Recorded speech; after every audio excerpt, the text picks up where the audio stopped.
Hello students, welcome back to your science class. So student, in the previous class, in the chapter that is control and coordination, we were talking about brain and spinal cord. You see students, up to now we have seen in the coordination in animal, what is the function of the brain, what are different part of the brain including the forebrain, midbrain and hindbrain, how the forebrain which include the cerebellum it works, how the midbrain works, and how in case of a hindbrain where is bones, medulla as well as cerebellum is there, these all work together. So we have seen the different section as well as we have seen that how these part of the brain work. Talking about the spinal cord students, so we have seen that spinal cord is responsible for the spinal reflexes. Okay, so this is the whole central nervous system. So till now we have understood the peripheral nervous system and central nervous system. Now we know that in higher organism it is not only the central nervous system, but you see even if you talk about human, so there are hormones are also which are responsible for controlling and for coordinating the activities which occur inside the body. So let us see few things about hormones.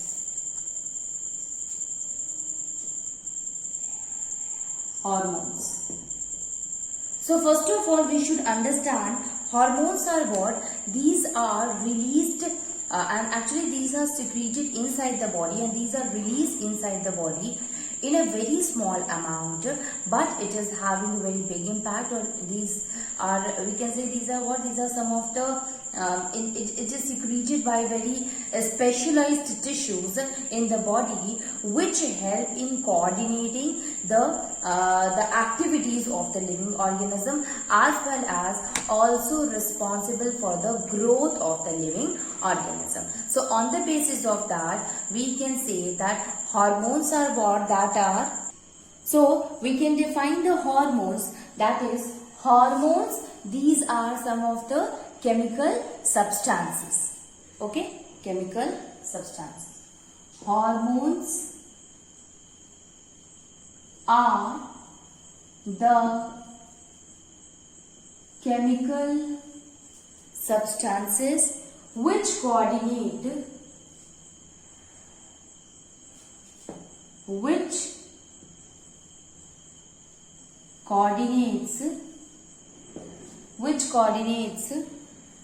the activity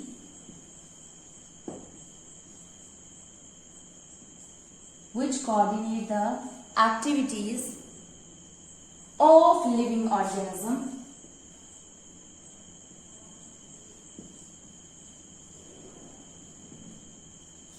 and its growth.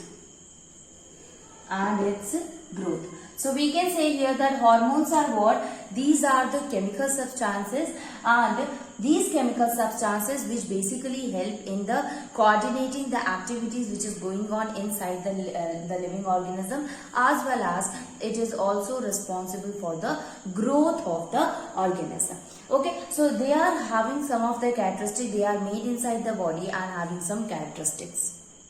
So, what are the various characteristics of the hormone, student? So, the first characteristic of a hormone, that these are secreted in a small amount by the endocrine gland. These are secreted in the small amount by the endocrine glands. Basically it is secreted in a very small amount by the endocrine gland. Now these hormones, they are poured directly into the blood and it is carried with the help of the blood to the target place or to the system where it has to act. So these hormones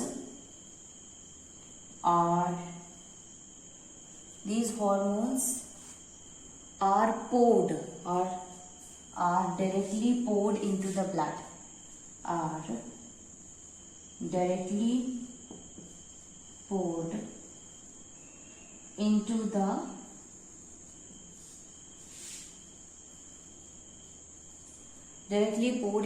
blood and carried throughout the system, and it will be carried throughout the circulatory system. So hormones, this is the second characteristic, that it is directly poured into the blood, and then it will be carried with the help of the circulatory system, student. Now not only this, the circulatory system, the blood used to carry it to the target area, to the place where these hormones have their effect to that particular site, and that is why it is also called as the chemical messenger, because it is carrying the thing from one place to the other, carrying the message in the form of a chemical substance. That's why it is called as the chemical messenger. Okay. So let me write here one more point.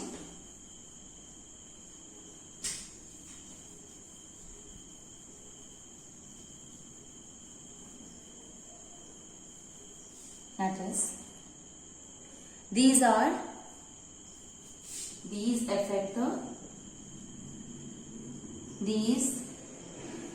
the sites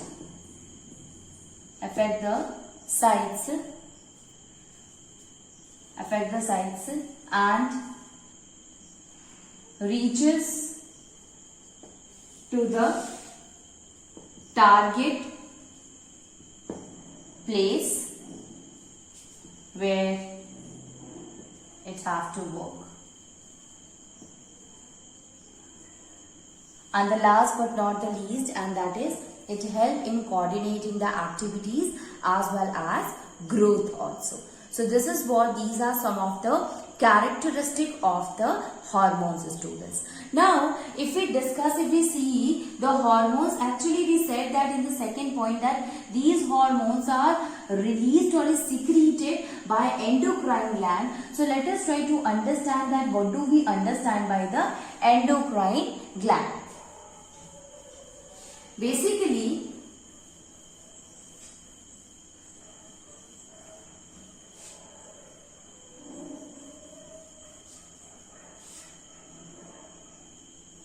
endocrine gland, students. Okay.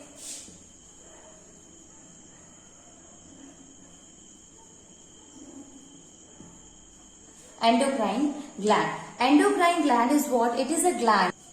What is the endocrine gland, student? Actually, the endocrine glands are the group of the tissue, group of the cells. It is what? It is a kind of a tissue only where its function is different from the other tissue. Basically, if we talk about the role of the endocrine gland, student, you will find that endocrine gland, it used to release a chemical substance that is called a hormone, and this hormone is directly poured into the blood. We have seen that hormone is what? It is that chemical substance which is poured into the blood. Now, who used to release this? Actually, it is the endocrine gland, which is a group of a tissue, help in secreting these hormones, help in the secretion of these hormones, which is directly poured into the blood of the circulatory system. So, we can say here that these are the glands, these are the tissues which secretes hormones, which is poured directly into the blood, which is poured directly into the blood. Okay. They are also called as ductless gland. These are also called as a ductless gland. So all the different kind of endocrine gland are the ductless gland, including student, you see thymus is there, then thyroid gland is also there, then pancreas is there, then adrenal gland is there, etc. These all are the different types of endocrine gland which used to release different hormones, and these hormones it is poured indirectly into the blood. The second kind of a gland is, student, that is exocrine gland. So let us see what is exocrine gland.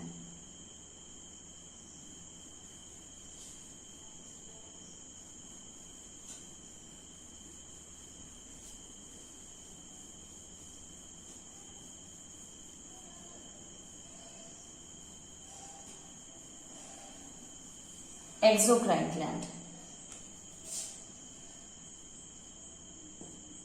In case of an exocrine gland, these are the glands which are having ducts in it. It means the substances which is secreted from the exocrine gland, it is kept or it is released into a tube which is called as duct. That is why it is called as a duct gland. Okay, so exocrine gland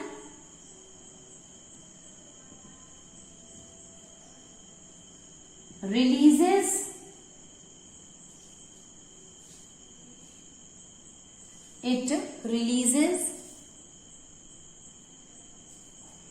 its substance into a duct, which is a tube-like a structure. These glands are also called as duct gland.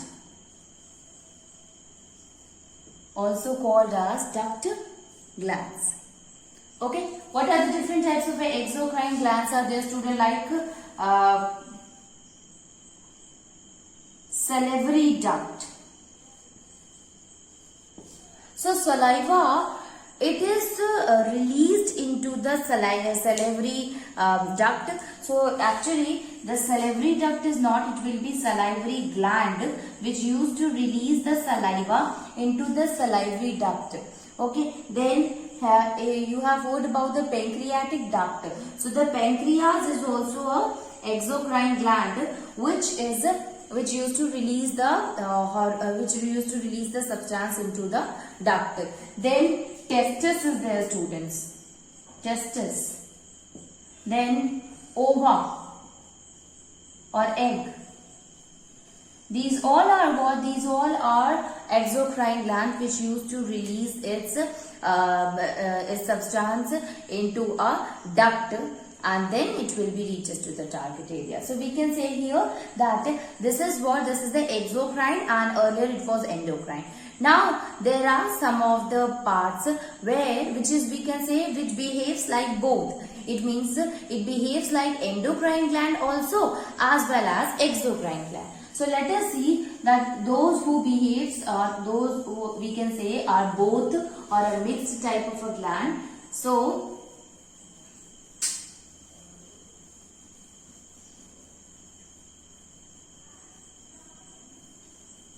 here in this case, students, what we will find, suppose pancreas, like see pancreas is there. So pancreas, it behaves like a exocrine gland. How it behaves like an exocrine gland? Since it releases the pancreatic juice into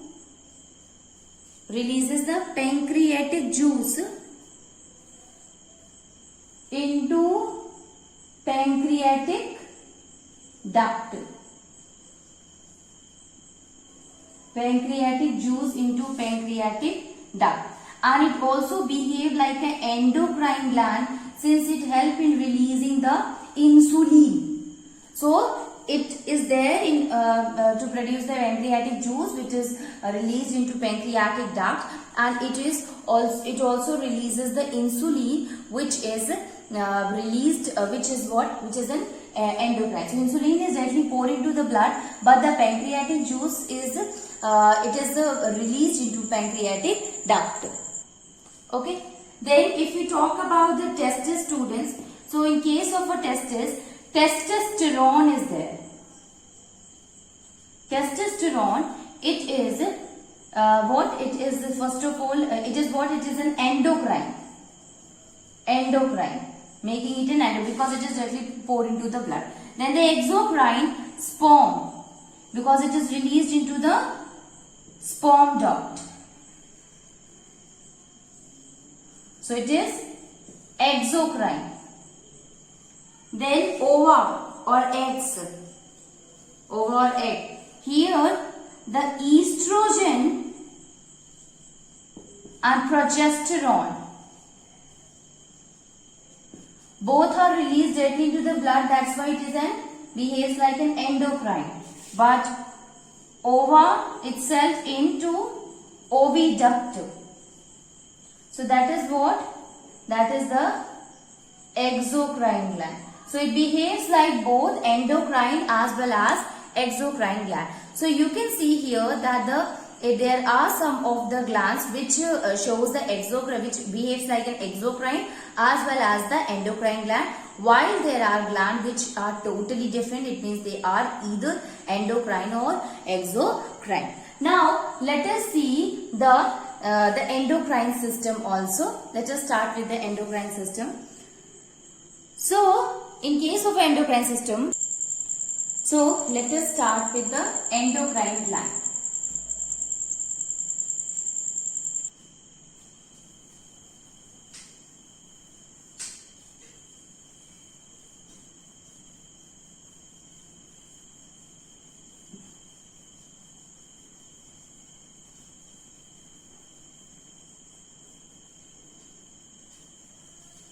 Endocrine gland.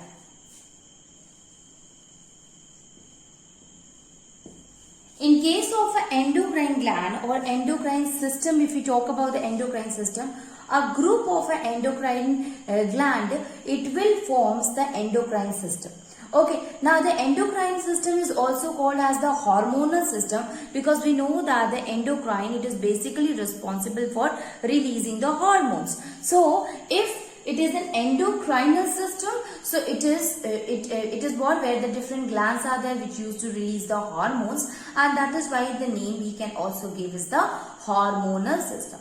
Now lot of endocrines, different endocrine glands are present at a different positions in our body: head, neck, trunk.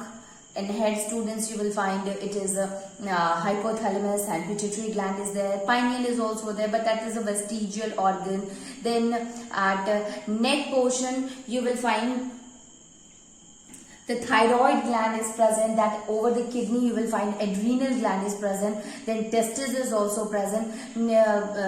Just above to the intestine, you will find pancreas is also present. So you'll see that there are a lot of endocrine glands which is present in the body, and they perform different functions, help in coordination, and also this will constitute the whole endocrine system.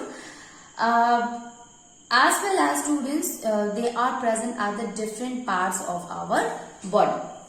Okay, now the endocrine gland, which is located at a different place, they are having the different function, and the hormones which is produced by the endocrine gland, they act as a messenger, which is, so it acts as a messenger between the nervous system and the endocrine gland also. How? The function of the endocrine gland is also controlled with the help of the nervous system. I'll explain you, but let me write here this point. It is very important that the working of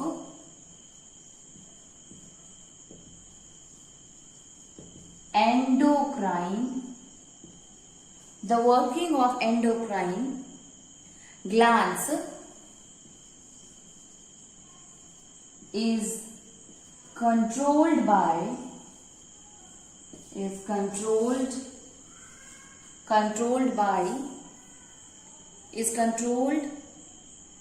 by our nervous system, by our nervous system. Second one, that is the hormones produced by produced by the endocrine gland, produced by endocrine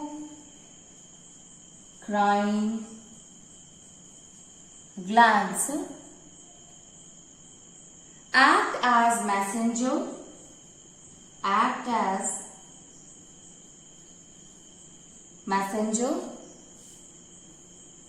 between the nervous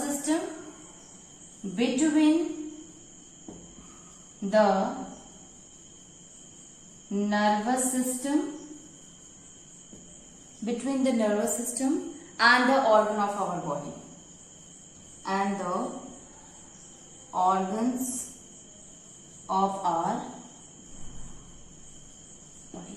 This is really very important, that the working of the endocrine gland is controlled by our nervous system, and the hormones which is produced by the endocrine gland act as a messenger between the nervous system and the organ of our body. How, students? You see, if suppose you are in a case of a fear, if you have seen anything which causes fear in you, like suppose a dog is running towards you, I am scared of dog. So what happened? That is, the dog is what is a kind of a stimulus.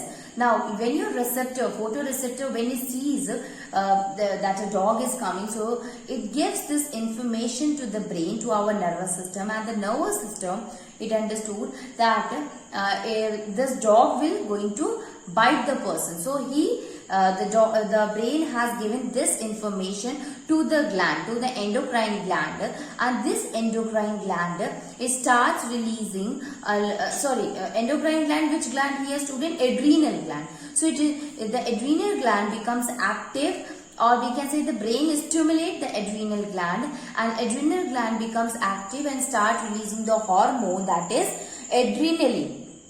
Okay, starts releasing the hormone which is called as adrenaline. Now, more amount of adrenaline which is released, it help in stimulating the more amount of energy. Actually, what happened? The role of the adrenaline hormone, it help in releasing a lot of energy, and ultimately, we can say that adrenaline, it help in increasing the heartbeat, it help in increasing the breathing rate, as well as it also help in increasing the blood flow. So the increase in all these things will make the liver to produce more amount of a glucose, and if more amount of a glucose will be produced by the liver, that will also help in producing the more amount of energy. Now this energy will be used by the person in running. That is why it is said that when you are in fear, it is the adrenal gland which used to release the hormone adrenaline, which work at that situation. Now, not only this, student, when you are fighting, at that time also your heartbeat is very fast, your breathing rate is high, your blood pressure, your blood flow is very high. So basically what happened there, when all these things are high, it will make the liver to release the glucose. It will compel the liver to produce energy, and this energy will be used up by the person who is fighting. So we can say that in the case when the person is having fear or fighting or running, in all these cases then he need energy, and this need of the energy is provided by adrenal gland, and that is why we can say that when the situation is like that, at that time the endocrine gland, which is the adrenal gland, here we have taken an example of adrenal gland, which is a kind of endocrine gland. So that becomes active and start working. Similarly, a lot of glands are there, students. So it is basically controlled by our nervous system only. So it will provide the messenger between the nervous system as well as to the organ of our body. Okay, so this is about the endocrine gland. So we can say here that the complete coordination of the body, it occurs with the help of it is achieved with the help of the nervous system as well as also with the help of the endocrine system, which work together. Okay, this is how the function of the hormones used to take place. Now, the main center of the body is the brain, students. You know that the central nervous system and the endocrine system, these are the main part of our body which help in coordination. When we have started to understand the coordination, we said that these are the two things really important for us, central nervous system and endocrine system. Okay, now the main center is in the so the main center for coordinating that of the brain as well as the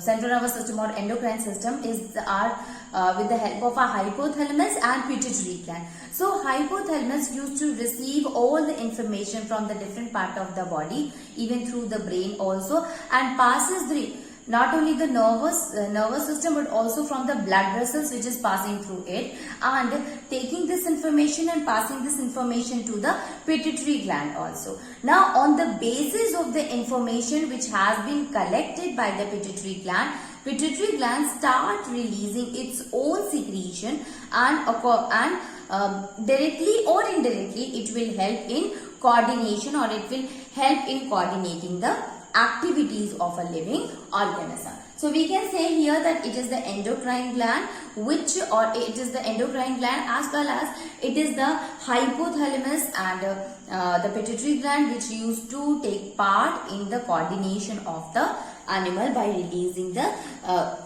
correct chemical messenger, the correct hormones in it. Now let us see that what are the different types of endocrine glands are there which used to release the hormones. So we will start with the first one, and that is hypothalamus.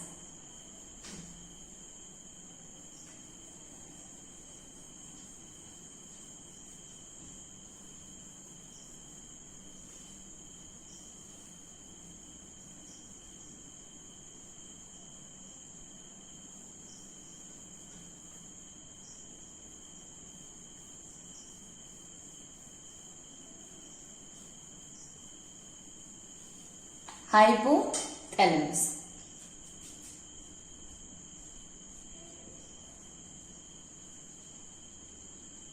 Let us see what are the different points included in the hypothalamus.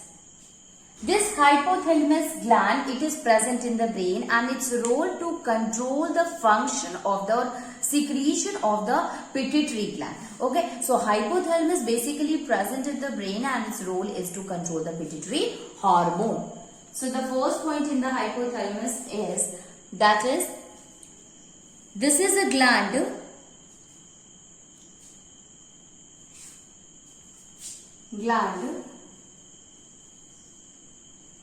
the gland present in the brain.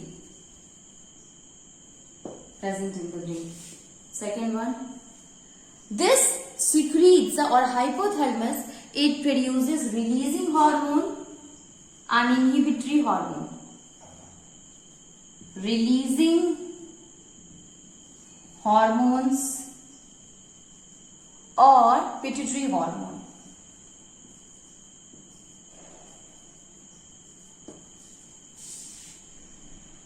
Then it used to control the function of pituitary gland. Inhibitory, it will be not pituitary hormone, student, it will be inhibitory hormone. Releasing hormone or inhibitory hormone. Okay, now its function is to regulate,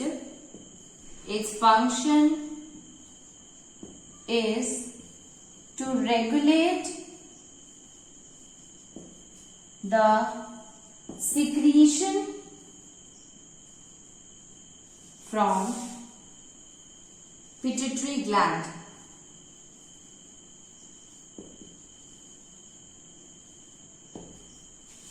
Then it means it controls the pituitary hormone. It controls the pituitary hormones. Okay, so hypothalamus is what? It is basically present in the brain. Its role is what? It used to take all the information that is given to it in the brain and from the blood vessels, from the nerves, and collect it, and then it used to pass it to the pituitary gland, and pituitary gland will work accordingly. So we can say here that it basically help in regulating the secretion of the pituitary gland, or it is responsible, or it help in controlling the pituitary hormone. Okay. In the next class, student, we will going to start with the pituitary gland, that what is the pituitary gland and why this pituitary gland is also called as a master gland.